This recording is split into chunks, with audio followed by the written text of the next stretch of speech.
Good morning. आज का हमारा टॉपिक है पार्लियामेंट। हमें इसके कॉन्सेप्ट के बारे में, हमें इसके ओरिजिन के बारे में, हमें इसके फीचर्स के बारे में, हमें इसके सोफिस्टिकेटेड मॉडल्स के बारे में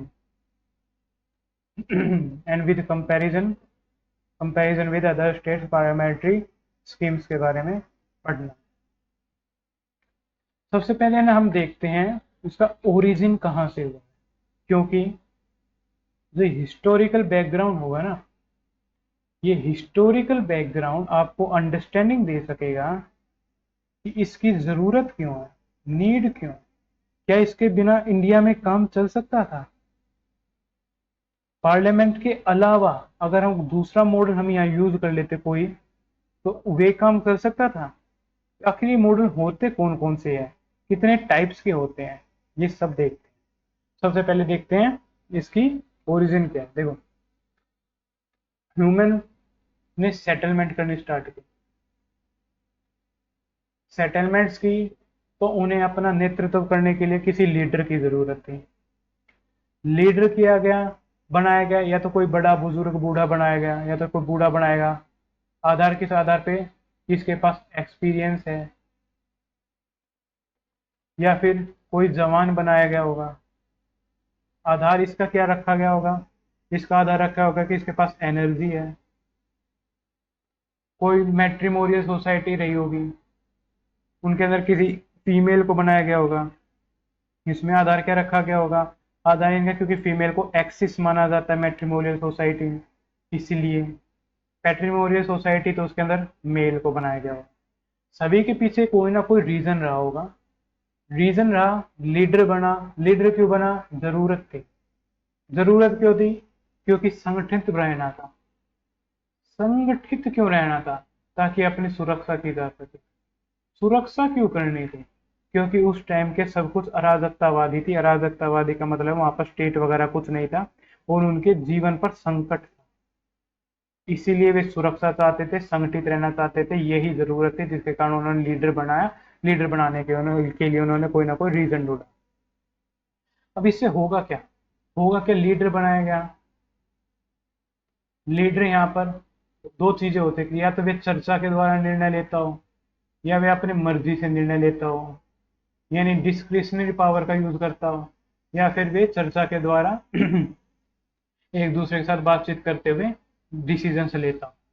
अब ये जो मर्जी वाला काम किया गया, ज्यादातर ने लीडर्स ने अपनी ही पावर को सबसे ऊपर दिखाने की कोशिश की गई, तो यहां से जन्म होता है ऑथोरिटेरियन रिजीम्स का, जो अलग अलग कंट्रीज के अंदर देखी गई। तो ये चर्चा का जो एलिमेंट है ये पिछड़ जाता है। इसने किया क्या, अपने ही साथ में पैरेलली ना रख के, बल्कि अपने अंडर रखना कहाँ शुरू कर दिया, किन्हें, अपने कुछ मिनिस्टर्स को, मंत्री को, चाटुकार को, जिन्हें अपनी एक छोटी सी ग्रुपिंग्स बना ली, उसके थ्रू फिर ये काम करने लगे। अब इससे आगे आगे क्या हुआ, ये सब हम कहाँ देखा जा सकता है, ये सब मेसोपोटामिया के अंदर देखा जा सकता है। कि मेसोपोटामिया के अंदर कुछ पार्लियामेंट का कॉन्सेप्ट निकल कर आएगा, वे पार्लियामेंट के एग्जाम्पल में देखेंगे, पर पहले ये देखते हैं फिर से क्या हुआ। इससे आने वाले समय के अंदर दो तरह के बनेंगे मॉडल्स। क्या, पहला एक पूरी तरह से ऑथोरिटेरियन, और दूसरी तरह दूसरा जिसके अंदर ऑथोरिटेरियन थोड़ा बहुत हो, पर डेमोक्रेसी का अंदर भी, डेमोक्रेसी का कुछ एलिमेंट हो। डेमोक्रेसी के एलिमेंट से मतलब चर्चा का कुछ एलिमेंट हो। चर्चा के एलिमेंट से आगे चल के पार्लियामेंट का जन्म।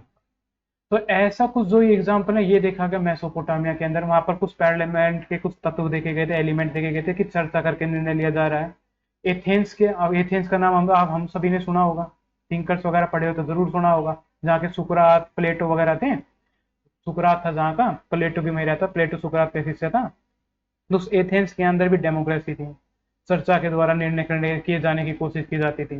बट ये सब है ना फेल हुए। फेल क्यों हुए, चर्चा के द्वारा जब निर्णय किया जाता है ना, तो उसकी रिस्पॉन्सिबिलिटी किसी एक के ऊपर नहीं डाली जा सकती। अगर रिस्पॉन्सिबिलिटी किसी एक के ऊपर नहीं डाली जाएगी, तो जब ये फेल होगा ना, वो डिसीजन, अगर कोई गलत डिसीजन साबित होगा, तो जो पूरा का पूरा सोफिस्टिकेटेड सिस्टम बना हुआ था ना, वे पूरा का पूरा कोलैप्स कर जाएगा। इसलिए ये है ना काम नहीं कर पाया स्टार्टिंग में। तो इसके लिए क्या चाहिए होगा, एक ऐसा सिस्टम चाहिए होगा तो प्रूफ हो, फुल प्रूफ सिस्टम चाहिए होगा। फुल प्रूफ सिस्टम बनाने के लिए एक स्ट्रक्चरिंग चाहिए होगी, और वे स्ट्रक्चरिंग तब डेवलप नहीं हुई थी। फिर डेवलप कैसे हुई, फिर क्या हुआ, धीरे धीरे क्राइसिस मचा हुआ था। क्राइसिस किस चीज का, कन्फ्लिक्ट हुए, कन्फ्लिक्टों ने जन्म लिया। कन्फ्लिक्ट किन किन के बीच में, अथॉरिटी एक तरफ तो जो राजा किंग वगैरह थी उसकी, और दूसरी तरफ आगे फिर religion element, religious element. Religious element कौन सा, उस टाइम तक पुनर्जागरण यानी रेनेसा नहीं हुआ था। पुनर्जागरण रेनेसा नहीं हुआ था तो क्या हुआ, फिर उस टाइम पर रिलीजन ने अपनी पकड़ सब्जेक्ट के मैटर, सोसाइटी के मैटर पर काफी ज्यादा बना ली थी। दूसरी तरफ अथॉरिटेरियन जो रूलर थे उन्होंने अपनी पकड़ स्टेट के मैटर्स पर, जो पॉलिटिकल मैटर्स थे उनके ऊपर बना ली थी। अब क्लैश किस चीज का हुआ, क्लैश इन दोनों के बीच में उन जगहों पर हुआ जहां पर सोसाइटी ने स्टेट के अंदर इंटरफेयर किया या स्टेट ने सोसाइटी के अंदर इंटरफेयर किया। यानी पॉलिटिकल जो मुद्दे थे उन्होंने सोसाइटल मुद्दों को प्रभावित किया, और सोसाइटल मुद्दे थे उन्होंने पॉलिटिकल मुद्दों को प्रभावित किया। वहां पर इन दोनों के बीच में क्लैश हुआ, क्लैश हुआ तो लड़ाई झगड़े हुए, लड़ाई झगड़े हुए तो वॉयलेंस हुआ। अब ये जो वॉयलेंस हुआ तो फिर थिंकर्स निकल कर आए। कहने का मतलब क्या, थिंकर्स कौन होते हैं, थिंकर्स को कह सकते हैं उस समय की सोच। सोच से क्या मतलब है, सोच से मतलब है दो चीजें होंगी। पहला ये एक तो पास्ट से लिंक होगी, दूसरी ये फ्यूचर से लिंक होगी। कहने का मतलब क्या है, जब भी कोई थिंकिंग होती है वे थिंकिंग अपने साथ कुछ पास्ट का एलिमेंट लेकर चलती है और कुछ फ्यूचर का गोल लेकर चलती है। कहने का मतलब क्या है, कहने का मतलब यह है कुछ पुरानी परंपराएं या कुछ पुरानी समस्या लेकर चलेगी, फ्यूचर में कोई ऐसा तरीका निकालने के लिए, उस परंपरा अगर अच्छी है तो उसे फॉलो किया जाए, पर परंपरा अगर रूढ़ी बन गई है, रूढ़ी का मतलब होता है बुरी परंपरा, तो उसे फॉलो ना किया जाए। अगर कोई समस्या पास्ट की है तो उसका रेमेडीज निकाला जाए, उसका सोल्यूशन निकाला जाए। इन सब के लिए नई सोच जन्म लेती है। जब ये नई सोच जन्म लेगी तो उसे ही कहा जाएगा थिंकर्स।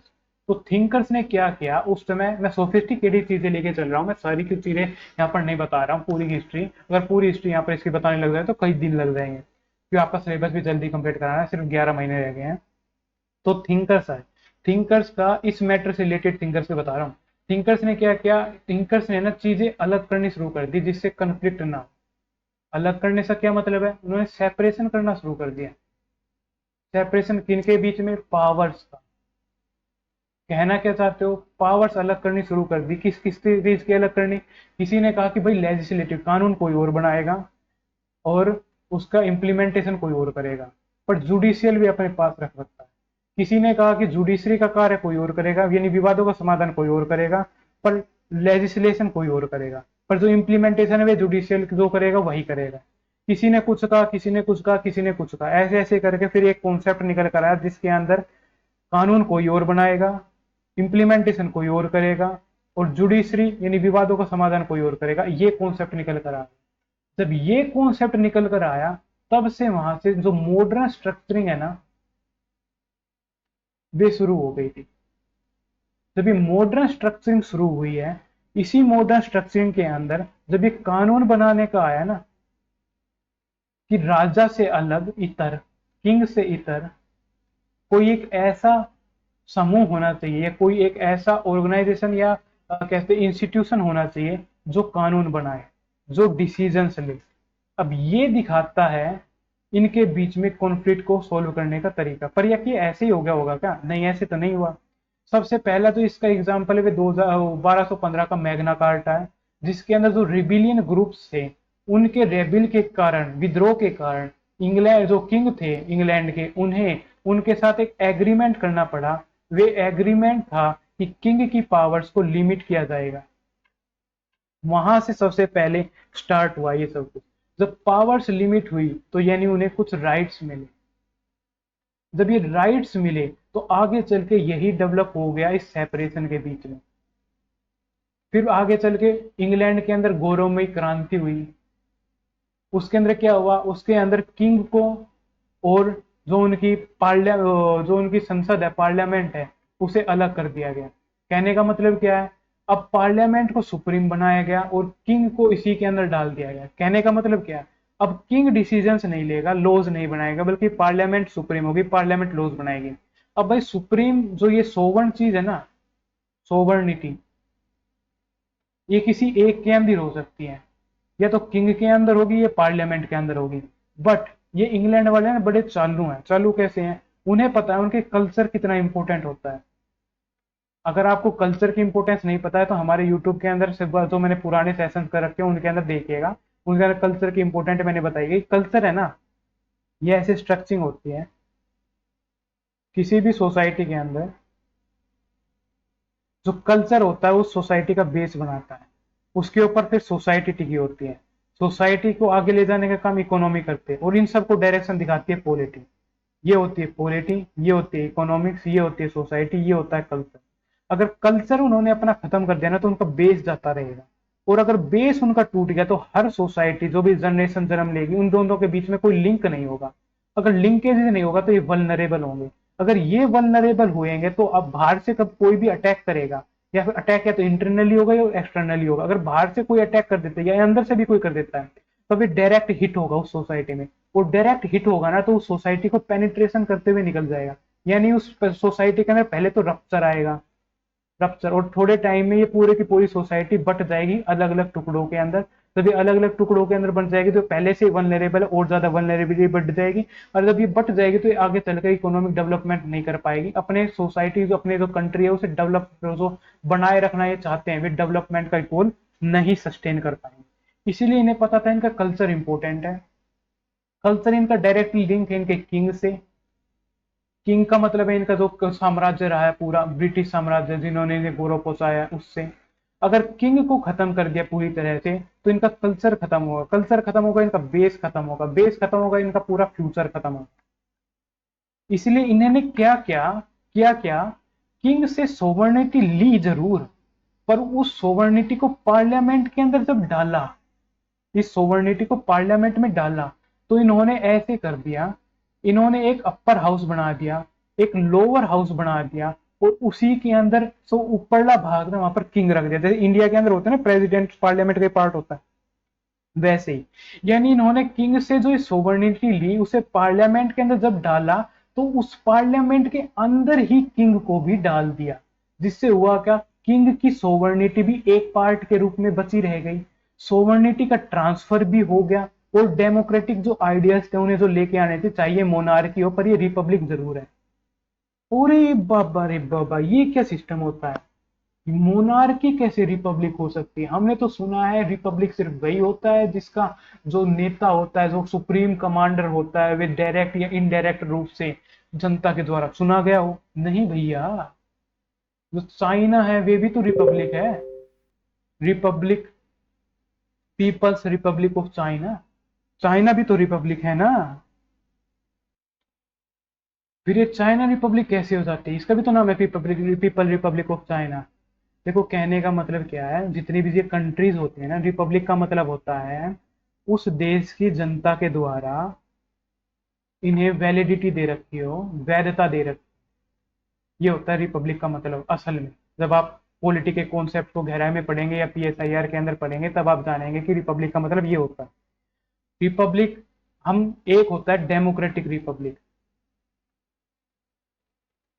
जो आप लोग समझते हैं किस क्या, जिसका जो हेड है कंट्री का वे डायरेक्ट या इनडायरेक्टली जनता के द्वारा चुना गया हो, उसे कहते हैं डेमोक्रेटिक रिपब्लिक। बट रिपब्लिक के बहुत से प्रकार होते हैं। जो ब्रिटेन है वे है मोनार्कियल रिपब्लिक, यानी मोनार्की हेड है पर रिपब्लिक है, यानी उसे जनता के द्वारा वैलिडिटी मिली हुई है। जो तालिबान है ना वे रिपब्लिक नहीं है। क्यों? उस तालिबान को अपनी जनता से वैलिडिटी नहीं मिली हुई, इसलिए वे रिपब्लिक नहीं है। बाकी सभी कंट्रीज रिपब्लिक है अगर उन्हें अपनी जनता के द्वारा वैलिडिटी मिली हुई है तो। अब हुआ क्या, हम थे कहां पर? हाँ, ब्रिटेन ने अपनी जो सोवर्निटी है उसे पार्लियामेंट के अंदर ट्रांसफर कर दिया, जिसका किंग उसका पार्ट बना दिया, ताकि उनका कल्चर भी बना दे, किंग की सोवर्निटी बनी रहे, पार्लियामेंट के अंदर डेमोक्रेटिक एलिमेंट भी आ जाए और ये रिपब्लिक इन्हें वैलिडिटी भी मिलती रहे। उन्होंने जब ये ऐसा किया तो ये सोफिस्टिकेटेड कॉन्सेप्ट बन गया। अब इससे क्या हुआ, कॉन्फ्लिक्ट खत्म हो गए। कॉन्फ्लिक्ट किसके बीच में खत्म हो गए? एक तो जो चर्च का कॉन्फ्लिक्ट था वे खत्म हुआ, दूसरा जो किंग का कॉन्फ्लिक्ट था वे खत्म हुआ, तीसरा डेमोक्रेटिक एलिमेंट इन्हें मिल गए, चौथा इनकी सोवर्निटी बनी रहेगी, पांचवा इनका कल्चर बना रहेगा। हमने जो मॉडल उठाया ना भाई, यही मैं वेस्ट मिनिस्टर्स मॉडल उठाया। तो ये वेस्ट मिनिस्टर्स क्या होते हैं, ये कौन सा मॉडल आ गया, ये आज तक तो नहीं पढ़ा है। देखो, पॉलिटिकल स्ट्रक्चर, इस पॉलिटिकल स्ट्रक्चर के अंदर एक होता है राष्ट्रपति मूलक जो प्रेसिडेंशियल बेस्ड होता है, जो अमेरिका का मॉडल है। दूसरा मॉडल होता है पार्लियामेंट्री बेस्ड, साथ साथ में लिखते चलिएगा, ओके। इस पार्लियामेंट्री बेस्ड मॉडल के अंदर दो और होते हैं, दो मॉडल और होते हैं। एक होता है वेस्ट मिनिस्टर्स मॉडल,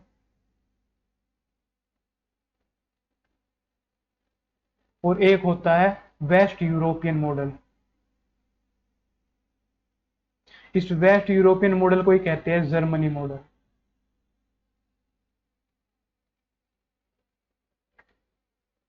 जो ये वेस्ट मिनिस्टर्स मॉडल होता है, इसकी खास बात ये होती है कि इसके अंदर चर्चा को महत्व दिया जाता है। कहने का मतलब होता है पार्लियामेंट्री कमिटीज भी होती हैं। जब कोई बिल डाला जाता है, इसके अंदर आया जाता है, इनिशिएट किया जाता है, इंट्रोडक्शन किया जाता है, उसके अंदर जो चर्चा होगी उस बिल की, वे सबसे ज्यादा इंपॉर्टेंट होगा इसके अंदर। जर्मनी के मॉडल के अंदर क्या होता है, जर्मनी के मॉडल के अंदर ये होता है कि अगर कोई बिल आया है, इंट्रोड्यूस हुआ है, उसे कमिटीज वगैरह को दिया गया है, वे कमिटीज वगैरह जनता के जाकर उसकी राय पूछेगी, उन्होंने जो रिपोर्ट दी है उसकी रिपोर्ट को ज्यादा महत्व दिया जाएगा। बट इंडिया और ब्रिटेन के अंदर क्या होता है, वेस्ट मिनिस्टर मॉडल के अंदर चर्चा को महत्व दिया जाता है। जो रिपोर्ट आई है उस रिपोर्ट को पूरी तरह से रिजेक्ट भी कर दिया जा सकता है, और रिपोर्ट अगर माननी भी है तो मानने के बाद, मानने से पहले भी चर्चा की जाएगी। चर्चा ज्यादा इंपॉर्टेंट होती है, इसलिए वेस्ट मिनिस्टर मॉडल कहलाता है, जो ब्रिटेन का मॉडल है। यही मॉडल हमने भी वहां से लिया है। इस मॉडल के अंदर हमने देख लिया, दो हाउसेज होते हैं, एक उनका हेड होता है, या तो किंग हेड होगा, भारत के अंदर किंग हेड ना होकर प्रेसिडेंट हेड होता है, और दो हाउसेज होते हैं, एक अपर हाउस होगा, एक लोअर हाउस होगा। इस तरह से चलकर पार्लियामेंट अपने मॉडर्न कॉन्सेप्ट के ऊपर आई है। अब इस मॉडर्न कॉन्सेप्ट के ऊपर आई है तो हमें जो चीजें पढ़नी है वे देखने इसके फीचर्स। हम अब सोफिस्टिकेटेडली वही चीजें ही देखते हैं जो हमें इसके अंदर पढ़नी है, लक्ष्मीकांत के अंदर है। देखो ऐसा क्यों, एक्चुअली करूंगा क्या, मैं करूंगा पहले मैं अपनी अंडरस्टैंडिंग आप लोगों को दूंगा। जब ये अंडरस्टैंडिंग मैं अपनी कंप्लीट कर लूंगा, उसके बाद में अगर लक्ष्मीकांत में से कुछ रह जाएगा, कुछ भी रह जाएगा उन टॉपिक से रिलेटेड जो मैं पहली क्लास में पढ़ाऊंगा, मतलब पहले दिन पढ़ाऊंगा, और तो अगले दिन क्लास स्टार्ट करते ही जो सबसे पहला काम करूंगा मैं वे करूंगा कि लक्ष्मीकांत से जो भी चीजें रह गई होंगी, जो मैंने पढ़ा दी होंगी पिछले दिन, उसमें से जो भी कुछ लक्ष्मीकांत में रह गया होगा पहले अगली क्लास में वे बताया करूंगा। वे बताने के बाद आगे का टॉपिक स्टार्ट करूंगा। मेरे कहने का मतलब है पहले मैं अपनी अंडरस्टैंडिंग आप लोगों को दूंगा, अंडरस्टैंडिंग के बाद जितने भी टॉपिक कंप्लीट होंगे मैं घर जाकर फिर लक्ष्मीकांत में देखूंगा कि कौन कौन सी चीजें लक्ष्मीकांत में एक्स्ट्रा हैं। वे एक्स्ट्रा चीजें अगले दिन मैं क्लास जब स्टार्ट करूंगा तो पहले एक्स्ट्रा चीजें वे लक्ष्मीकांत की बताऊंगा पुराने टॉपिक से रिलेटेड, फिर अपने नए टॉपिक की अपनी अंडरस्टैंडिंग दूंगा। ओके, अगर ये आपको ठीक है तो कमेंट में बता देना, अगर आपको सही कहते हैं कि खाली लक्ष्मीकांत पढ़ानी है तो खाली मैं लक्ष्मीकांत पढ़ा दूंगा। ओके, अब हमें एक चीज और समझनी है इसके अंदर, वे चीज ये है कि पार्लियामेंट जो है वो इंडिया के अंदर एक काम और करती है। हमारे 140 करोड़ की आबादी है, इस 140 करोड़ की आबादी के अंदर हमने 545 एमपीज लिए हैं। ये एमपीज दो काम करेंगे, पहला ते लॉज बनाएंगे, लॉज बनाएंगे। दूसरा ये एक काम और करेंगे, क्या यार, ये है ना, नियंत्रण यानी कंट्रोल बनाएंगे।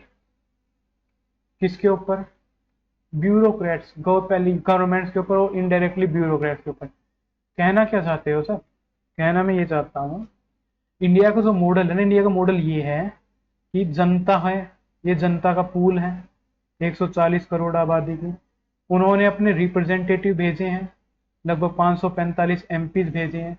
वे क्या करेंगे, वे गवर्नमेंट को रिस्पॉन्सिबल बनाएंगे। कैसे रिस्पॉन्सिबल बनाएंगे, क्वेश्चंस पूछकर रिस्पॉन्सिबल बनाएंगे।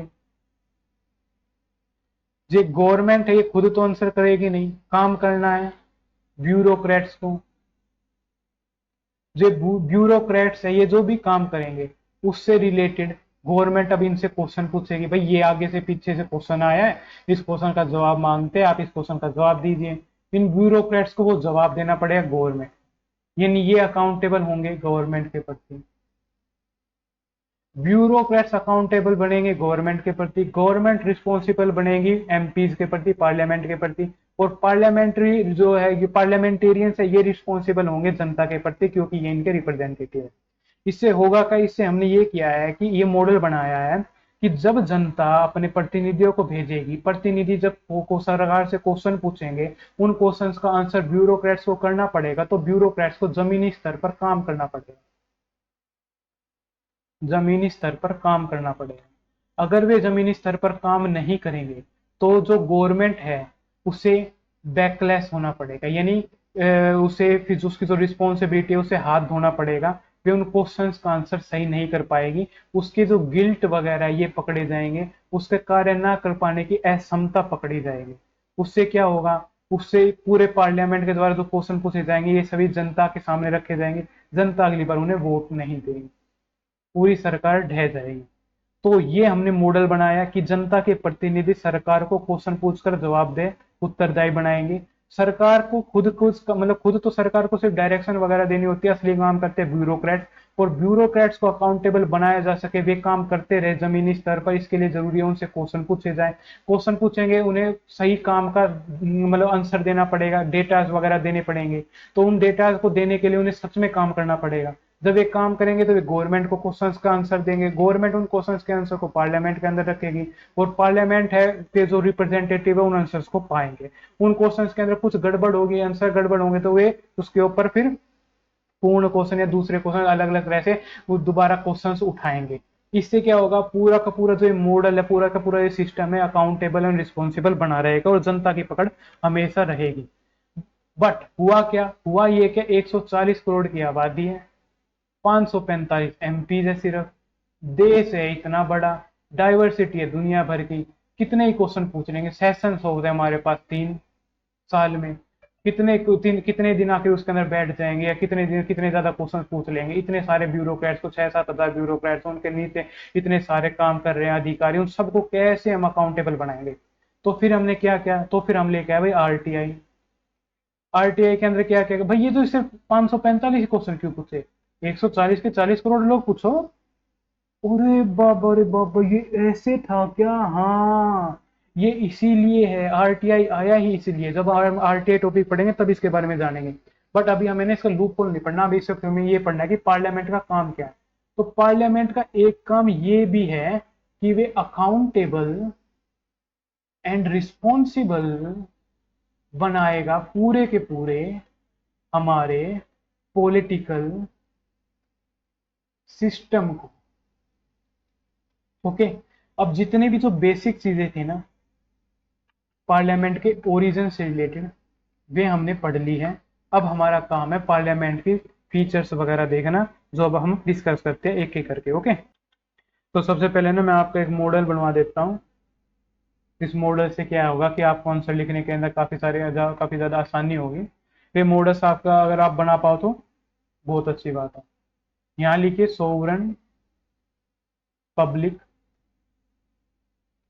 ये सोवरन पब्लिक है, ये अपनी पावर्स देती है पार्लियामेंट को। कौन सी पावर देती है, पावर देती है लॉ मेकिंग की। ये जो पावर देती है लॉ मेकिंग के द्वारा फिर आगे काम किया जाता है, वर्क किया जाता है, वर्किंग की जाती है किसके लिए, कानूनों के निर्माण की, यानी लॉज बनाए जाएंगे इस पावर के द्वारा। इसका ऑब्जेक्टिव क्या होगा, इसका ऑब्जेक्टिव होगा कॉन्स्टिट्यूशनल जो हमारे गोल्स हैं उन्हें फुलफिल करना, और अंतिम उद्देश्य जो फाइनल ऑब्जेक्टिव क्या होगा, फाइनल ऑब्जेक्टिव होगा वेलफेयर। यानी ये हमारा एक ढांचा है, ये बना लीजिएगा। सोवरन पब्लिक ने अपनी पावर्स को ट्रांसफर किया पार्लियामेंट में, कौन सी पावर, लॉ मेकिंग की पावर, किस चीज के लिए, ताकि वे वर्क कर सके किसके ऊपर, लॉ मेकिंग के ऊपर। लॉज कैसे, उनका ऑब्जेक्टिव क्या होगा, उनका ऑब्जेक्टिव होगा कॉन्स्टिट्यूशनल के गोल को फुलफिल करना। इसका फाइनल ऑब्जेक्टिव क्या होगा, वेलफेयर करना। यानी सोवरन पब्लिक ने अपने वेलफेयर के लिए एक स्ट्रक्चर बना के दिया है। इस स्ट्रक्चर को डायरेक्शन जो देगा वे देगा हमारा कॉन्स्टिट्यूशन। ये मॉडल बना लीजिए। इस मॉडल को बनाने के बाद हम दूसरी चीजें भी करते हैं अभी। अच्छा यार, एक डाउट रहता है, डाउट ये रहता है कि मैं इसे लक्ष्मीकांत में से ही पढ़ाऊं या फिर अपने नोट्स में से या अपनी अंडरस्टैंडिंग में से पढ़ाऊं। तो ये मैं आपसे पूछ लेता हूँ। जो अभी तक मैंने सोच रखा भी, ये सोच रखा था कि पहले मैं अपनी अंडरस्टैंडिंग बता देता हूँ, फिर वे टॉपिक घर जाके लक्ष्मीकांत में देख लिया करूंगा। लक्ष्मीकांत में अगर कुछ रह जाता होगा तो वे अगले दिन आपको क्लास की स्टार्टिंग में बता दिया करूंगा। देन अपने अगले टॉपिक की अंडरस्टैंडिंग दे दिया करूंगा। बट आप में से बहुत से लोग हैं जो पहले भी कहते थे सिर्फ लक्ष्मीकांत में से पढ़ाओ। तो एक बार ना मैं आज की क्लास को यही कंक्लूड कर रहा हूँ। वैसे तो ये क्लास लगभग 1-1.5 घंटे की हुआ करेगी, पर आज सिर्फ आधे घंटे की क्लास है। यही कंक्लूड मैं इसलिए कर रहा हूँ ताकि आप इसका आंसर कर सके कि आप खाली लक्ष्मीकांत में से पढ़ना है या लक्ष्मीकांत और मेरी अंडरस्टैंडिंग दोनों में से पढ़ना है। इसका जवाब या तो आप टेलीग्राम पर दे दीजिए सर को, या फिर कमेंट के अंदर दे दीजिएगा। जैसा आप जवाब देंगे वैसे ही कल से हम वे चीजें पढ़ने लग जाएंगे। ओके, तो आज का सेशन में यही कंक्लूड कर रहा हूँ। Thank you.